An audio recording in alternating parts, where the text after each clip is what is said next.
Do you feel like the more you work on intonation and being in tune, the worse your intonation gets? Whenever students start to train their ears and their muscles to be more in tune, they always come to their next lesson with me more frustrated than before.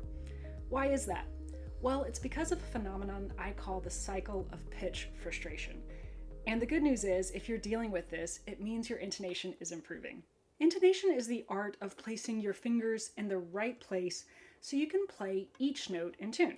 This is something that other instruments with keys or frets don't necessarily have to deal with. Now, the first thing you have to know about intonation is that there are two different ways to think about it. You can think about it on a micro level and on a macro level. On the micro level, a single note is either in tune or it is not in tune.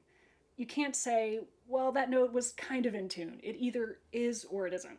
However, when you look at the big picture on a macro level, then yes, there are differing degrees of being in tune. Intonation is an art, not a science. You will never play a piece and have every note be perfectly in tune at the immediate start of each note. That's what we're all striving for, but it's not really possible. When we're talking about what makes good intonation, there's two components. First off, there's how close the note is to being in tune. I call this precision.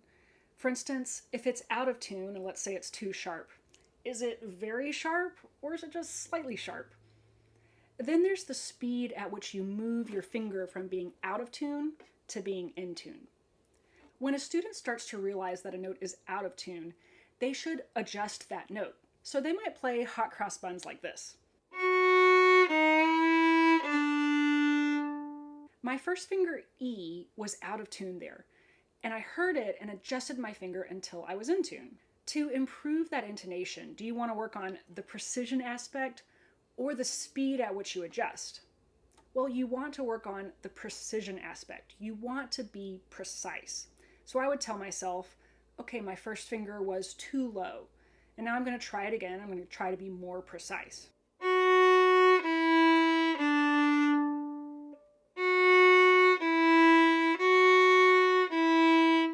When you intentionally train your ear like this, the speed at which you adjust your finger will naturally improve as well.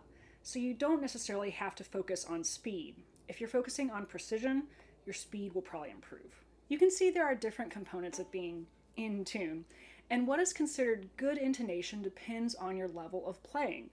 For instance, if I were to tell someone who has been playing for a year that they have great intonation, that's a different standard of intonation than for someone who has been playing for 5 years. The point here is that there are different levels of good intonation, and as perpetual students, we are all working through those differing levels of intonation. So that brings me to the topic of this lesson, which is the phenomenon called the cycle of pitch frustration.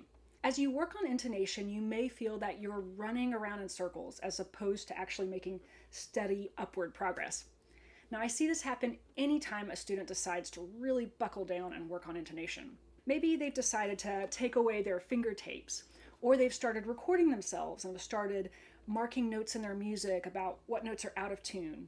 And whenever students start to train their ears and their muscles to be more in tune this way, they always come to their next lesson with me more frustrated than before. And that's because of the cycle of pitch frustration. Anytime you start to ask your ears to be more discerning, your intonation will always seem to get worse. What's actually happening is that your ears are improving, and your fingers and your muscle memory and your speed at which you adjust just haven't quite caught up with your ears' new standard.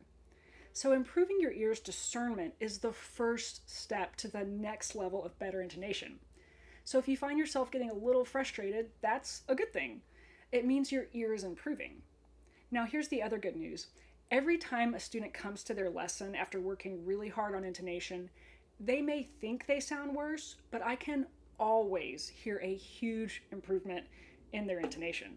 Now remember, we are all on a journey to better intonation, so anytime you focus on intonation, no matter your level, you will probably experience the cycle of pitch frustration, where you think you sound worse, but you're actually just getting better.